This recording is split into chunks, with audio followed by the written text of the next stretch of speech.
कभी आपको भी ऐसा लगा है कि आप कुछ और बन सकते थे, लेकिन किसी और के कहने पर आपने अपने रास्ते बदल लिए? जंगल के एक कोने में एक छोटी चिड़िया रहती थी। नाम था नन्ही। वो चिड़िया बाकी सबसे अलग थी।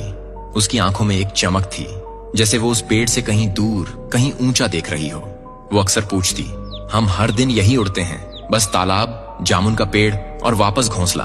क्या जंगल के बाहर कुछ नहीं है?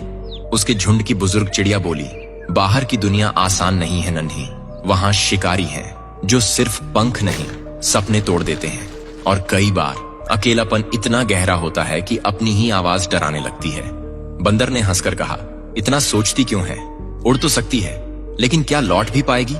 नन्ही चुप रही, लेकिन उसके भीतर कुछ लगातार बोल रहा था, अगर मैं नहीं गई तो मैं कभी जान नहीं पाऊंगी कि मैं क्या हूं।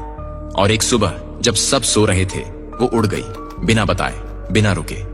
ऊंचाई जैसी उसने कभी महसूस नहीं की थी। पहाड़, मैदान, सूखे पेड़, चमकते तालाब और फिर खुलापन। ना कोई सीमा, ना कोई झुंड, बस हवा और वो। लेकिन कुछ ही घंटों में थकान, डर, अकेलापन घेरने लगे। कहीं बैठने की जगह नहीं, कोई दिशा नहीं। उसने खुद से पूछा, क्या मैंने गलती कर दी?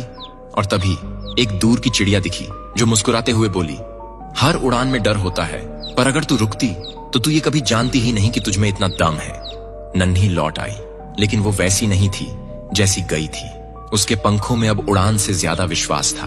उसने बाकियों को वो दुनिया दिखाई जो किसी ने देखी ही नहीं थी। हम सभी उस नन्ही चिड़िया की तरह हैं। हमारे अंदर कुछ और बनने की चाह होती है, कुछ और देखने की, कुछ नया करने की। लेकिन हमारा झुंड यानी समाज, परिवार, दोस्त अक्सर हमें सुरक्षा के नाम पर रोकता है। और ये रोक बुरी नहीं होती, लेकिन अगर हम कभी उड़ान ही न भरें तो हम कभी जान ही नहीं पाएंगे कि हम उड़ सकते थे। जो डर से बाहर निकलता है वही असली दुनिया देखता है, और जो लौटता है वो सिर्फ अपने लिए नहीं, बल्कि सबको नई सोच देने के लिए लौटता है।